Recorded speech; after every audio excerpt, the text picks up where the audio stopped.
aloha everyone. It's Flash along with your fearless leader, Kalani Werner. Aloha. Happy Thanksgiving, everybody. Hope you all had a great holiday. This is episode 8 of the United 808 podcast. It's been a minute since we've been able to hang out with you, Kalani. I hope you and your ohana had a fantastic Thanksgiving. As always, we do. We go overboard on the cooking, and it was a great Thanksgiving. You look like you always have a good Thanksgiving. We grew up healthy, you know. So, we're going to start with sort of what we've been talking about the last several episodes. It's this ongoing thing, but it's so important, the election. The elections, for the general election, for politicians that help run the state, yes, we actually had a great session this last round. A lot of our candidates that we endorsed got through and took their seats. Thank you. Thanks to all of you. All the members showing up and voting. Yeah, get out and vote. Correct. Huge victory on the Hawaii Island with Kimo Alameda coming out of nowhere and unseating the incumbent. Really showed that the public sector unions sticking together got the guy through. So now it's time to talk about, at first we were like, you got to get out and vote. Whoever you're going to vote for, just get out and vote. But now that people that we have endorsed are in office, what does that mean exactly, and why does it matter so much?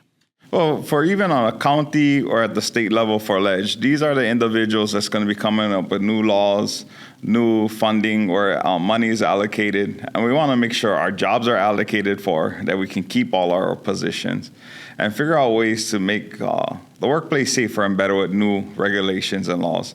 And that's always our key goal every year we're going to Ledge. And that's our goal again this year. We want to be able to see the benefits we once had before return back to our workers. So now that the voting is done, we have the people that we like mostly in place. The next step is when the legislature actually opens, which is right around the corner. January 15th. Every year we always show up big. Time flies, doesn't it?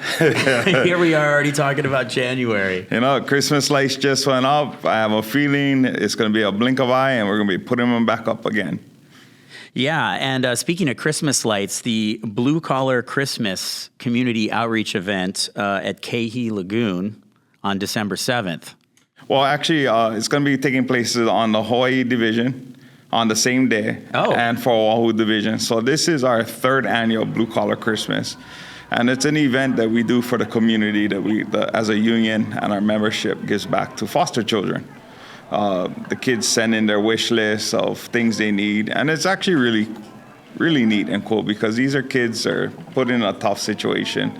And a lot of their wish list is actually items like blankets, comforters, jackets, things they need. Man, that's sort of a little heartbreaking, huh? Yeah, it's you can tell that what they're asking for is just day-to-day needs. And our members, true to the blue blood that runs through their veins, hey, I tell you this, they show up and the kid has 3 items on the list and our members get all 3 for them. Our kid asked for a bike, he got an electric bike. This young girl asked for an art set. She ended up getting a treasure chest, a chest just full of art supplies from one member. So I really love how our members go above and beyond, and they really put their heart into these thoughts of these gifts that they're giving back to these kids who are just given a hard chance in life. It really goes back to sort of core values of UPW, right? It's like we're all one big ohana looking out and taking care of each other. Well, like I like to say, is our union helps run the state, but we also care for the state. So we're always looking out for everyone. We set the standards with our contract for non-union workers, and we should be setting the standards for values in our families and so forth. And that's what we try to push for. And usually during these events, it happened at bingo, it happened at the golf tournament, where the people that are giving the most aren't necessarily, UPW's top management. It's always the guys on the front lines, the ladies on the front lines, just a random UPW worker just stepping up, giving and donating big. A perfect example is this young gentleman drops off his gifts, and he had several children that he had purchased for. And he shared that him, his dad, and his brother are all members of the union, and they really took to this event, and this was their third year participating. And this year they went big, 10 kids total that they wanted to take care of, and I thought that was just so neat. And they said, this is what we like. If we have a chance to give back, we're going to give back. That just really speaks to the spirit of UPW. I love it. And we'll keep you posted on our next community outreach event as well. Normally, we save the best for last. We're not going to make everybody wait this time. I don't know how many people make it. After this commercial break. I don't know how many people typically make it to the end of the 808 podcast where we force you to wait to the very end. What are we talking about? We talking hazard pay? THP, baby. I thought you was going to tell us who was the winner from Dancing with the Stars. Me, obviously. THP, where are we at? We've had a lot go on since the last podcast. Kauai County took a settlement offer. It was a cut across the board that they wanted to move to settle. They're going to follow similar to the Okoba decision, 15% for all hours work for a 2-year period. We got the state executive branch, and that was, I'm not saying groundbreaking or phenomenal or what, but I really like how day one started. Arbitrator came in, and he basically said, hey, this is where I'm at. I'm already at the 15. I'm already at the 2 years. I want arguments being presented of what departments actually qualify for the 25. He's going to allow the arguments to continue for the 25, and that's what we're going back and forth on. But for the executive branch, which was always the monster in the room with our largest membership to be a part of, to the arbitrator to start off with that position was huge for us. Of course, the employer had different views. Of course. Shocker. Yeah, and it's nothing against that. They got a job to do as well. But as for us, we still advocate for our members. We're still in a position that I always believed that during this pandemic, the members all should have received 25. Decisions coming up are not agreeing with what our views are, but compensation for the work they perform, and it really comes down to respect. Respect your workers, respect for everything they did for the state and the county during this time, and award them the pay, what the contract calls for. And it's right there in the title. This isn't regular work. This is hazard pay, right? This is hazard work. You're putting yourself out there more than you would normally. Yes. So where are we at right now with Honolulu County specifically? Okay, so that one's a little interesting. We have ongoing issues with that employer. They had set on goal of a date they wanted to do on payout. And they're now taking the position that they would, rather than doing the 15% for all hours, they want to look at a global settlement for all the unions and do a lump sum. Global? Yeah, for all the unions involved during the pandemic time. Is that fair? I would imagine different unions, there's different rights. Every situation is going to be unique, no? Let me be clear on this. All workers who worked during that pandemic should have received something. To put themselves at risk during that time, they should be receiving something. But what United Public Workers will always advocate for and always push for is the language that's provided in our contract for our members. And at this time, we have a decision by retired Supreme Court Justice Okoba, who awarded our decision. And we want that decision honored. You've done the math, you've done the calculation, you've done the breakdown. Nobody's holding up anything from our side. We want the Okoba decision. Now, if the global offer is being offered where it's across the board, I'm kind of in a position of how am I going to ask a member who risked himself for 2 years and in the Okoba decision is going to get this set amount. Now I need you to take less. I got to stay with the Okoba decision. I mean, that seems logical, no? Yeah. So moving on to University of Hawaii. University of Hawaii, we had a strong arbitrator in that case as well. In the end, he came out with a similar decision to the Okoba decision where he awarded the 15% for all hours worked during the 2-year period. We again, always advocated for the 25. Our position we've always argued, which we always provided, was COVID, you had deaths. People caught it, they died. In the language, most severe calls for that. Anything that's loss of time or even death calls for the 25. And that's why we keep advocating for the 25. The arbitrator awarded the 15, which, like we said, we present our side, the employer presents their side, what the arbitrator provides, we're going to go with. He stayed to the language of the contract, and we're going to move forward and push at the ledge next year for funding so we can get our members their payments. And remember, you weren't just putting yourself at risk. If you're getting COVID, bringing it home to your ohana and your ohana's ohana, et cetera, et cetera. So you're putting a lot of people at risk besides yourself. You know, I've always shared the story of going home after working at the jail, and my wife makes me shower in the yard with the hose. Property value goes down when they have a naked Hawaiian in the yard. But sexy, though. I'm just saying, shampoo lathering down. But when we share that with our members, it's amazing how many other members out there actually went through the same thing. One member shared that he goes, "You had a hose? All I had was a bucket waiting for me." And a lot went through the same things. Before they could even enter their homes, what they had to go through was a routine before they could even enter. Even though they weren't sick, their family made them wear a mask in the house. And for even myself, and I know a lot of members had this, time lost with their family because they couldn't go, because they knew you were going to work every day, exposing yourself. They didn't want you coming over. Yeah, so that's tough, huh? Those 2 years was the final years for my dad. Hardly ever got to go over. So it's those little things that during that pandemic that made things hard. But more importantly, and whenever it's played in the news, we do get it from the public that they resist. They're like, why? Everybody worked during the pandemic. This is what the contract provides for. And that's all UPW is trying to do, is enforce the contract. The contract language calls for temporary hazardous conditions during a time period, which was awarded, and that's what we're asking for. And by the way, everyone that was working during the pandemic didn't necessarily have a union behind them, didn't necessarily have a contract that stated they should get paid more for hazard pay. But if everybody had that, everybody would be clamoring for this, right? Like you said, you can only get what's in the contract. You can only ask for what's already there in black and white. And where are we now, speaking of, with the Department of Education, HHSC, and Hawaii County?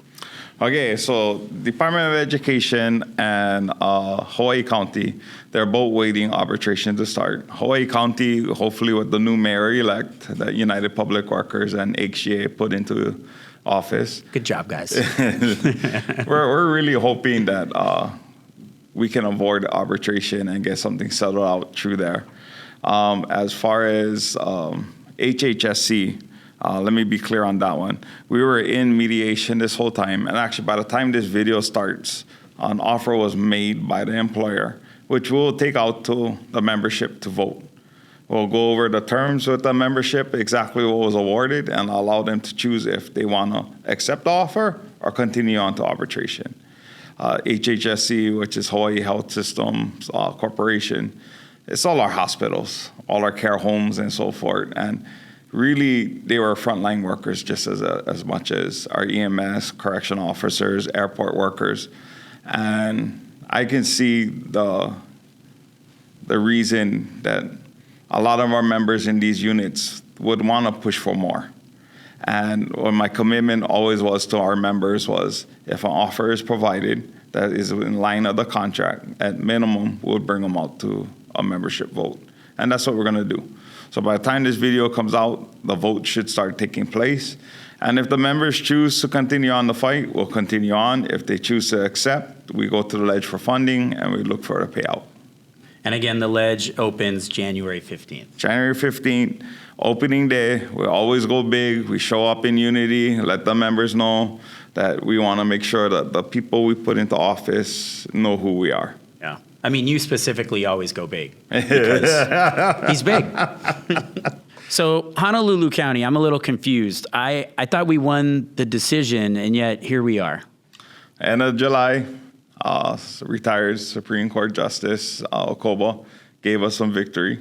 Odd enough, his decision is what now other employers are basing their settlements off of, because it's a good decision. But we're now looking at 3 months out, or going on 4 months out. No settlement, no payments, no nothing. Exactly. Shrug emoji. What's going on? I'm confused. There was a date committed by the employer. The date came and went. And it's still an ongoing push. The employer is sitting there asking us to do a blanket settlement with all the other unions, which is an offer that needs to be provided in writing and actually see what it is. But for our union, we're standing by with the Okobo decision. But there's no way they're going to offer a settlement that pays more than what the Okobo decision will get you, right? I don't see it. I don't see it coming.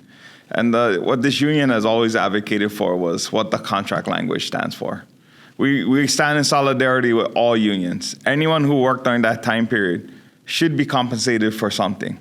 But our language in our contract that we enforce calls for 15 or 25. Okobo awarded the 15% for 2 years at all hours, and that's what we want awarded.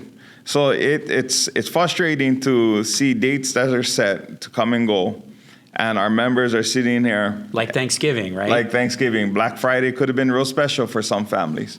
Hey, down payment for that pool, but you get the Jelly of the Month Club card. So it's these things that, as workers, you want your employer to do right. A decision was rendered, do us right, pay out.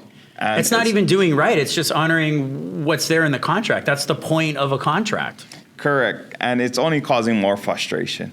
More rumors go out, more things generated. We got some that saying, oh, I heard this department got it and we're not getting it. I heard these guys are now getting more versus what we got. I even heard UPW there's some secret petty cash fund somewhere where you're hoarding it. Yeah, it's sad because we did hear that recently coming from the public side, that the union was turned over the funds and we're holding on to the funds now. I'm in the office. I can tell you for sure they're not hoarding it. Yeah, I can tell you this right now. We don't get the money. The employer issues the payment. The employer is looking to this global settlement, and what we want is just what the arbitrator had awarded. More importantly, because the time we worked during that period affects our retirement should reflect the payment. And that's something we just want to uphold. And to hear all these rumors coming out, we have employer management coming out to our base yards, their base yards, but our members. And they're saying things like, oh, we want to do a Christmas payment, but your union's holding things up. We are not holding nothing up. The union wants the payment to go out, and we want the Okobo decision to be upheld and honored.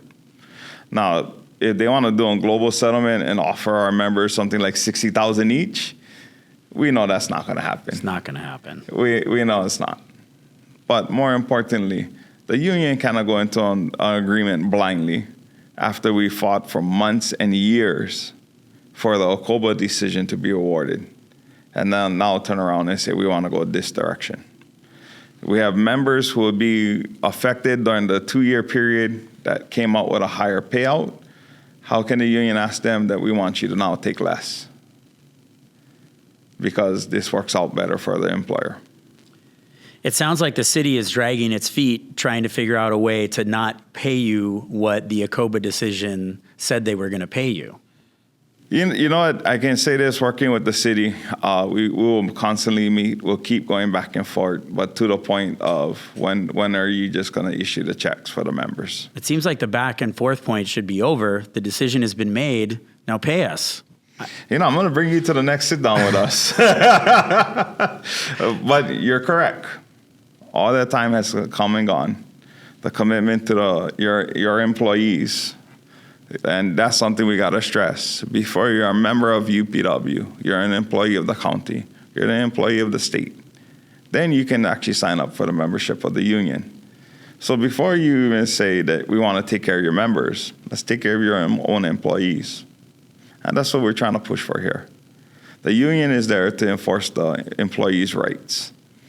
They had a disagreement. We went to arbitration. The decision was rendered. Uphold it. House story already. Yeah.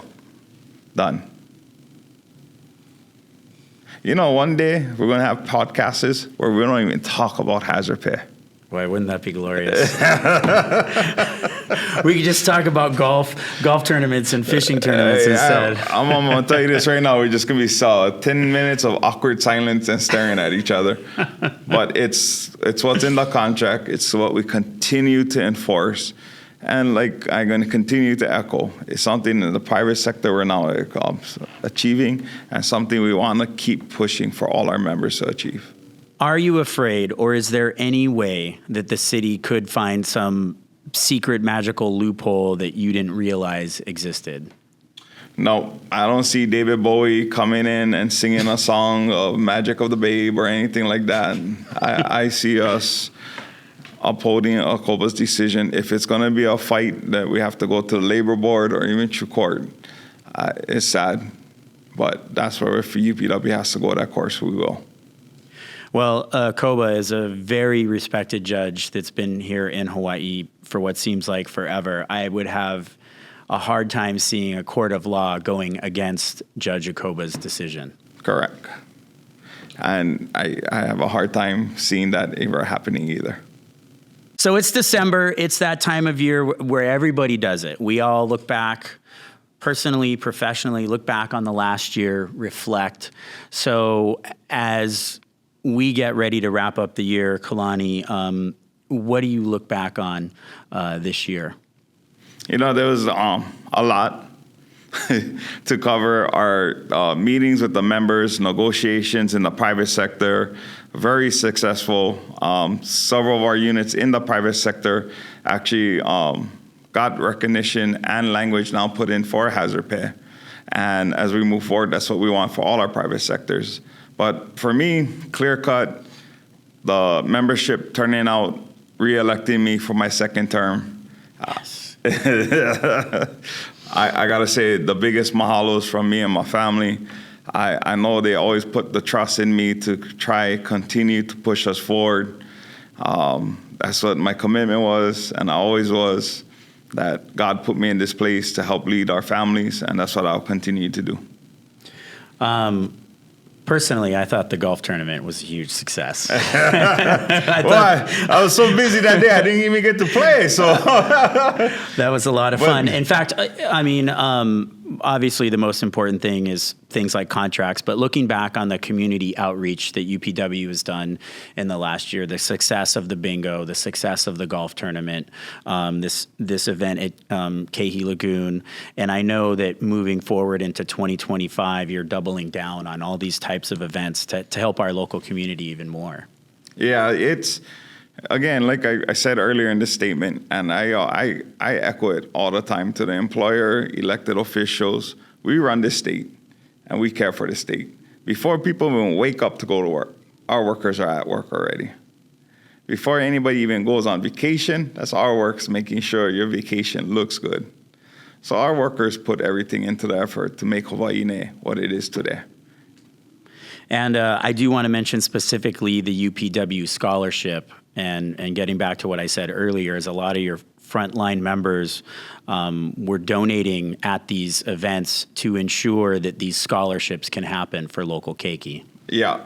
Our member leaders, chief stewards, board members that stepped up, and they made these events even better and more huge. Phenomenal. I loved it. It just shows how big our hearts are. There's an interesting turn for UPW this year.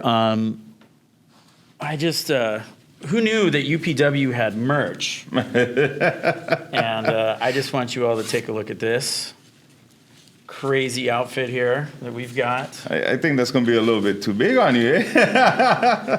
I'm a schmedium. I'm a schmedium here. And yeah, you can see whoever's driving, they won't hit me. And we've got this. You can't say they're not going to hit you and then put camouflage on. It's a good point. It's a good point, Kalani. It's a good point. Anyway, this coffee is delicious. Yeah. I tell you, branding is beautiful. Branding is beautiful. We've got, this is pretty slick, huh? This nice UPW camo. This is a legit backpack. We're currently running our 24 days of Christmas, where a lot of these items are up for grab. And Nike. It's just opportunity for our members to have items with our logo on it and to show their pride for the union.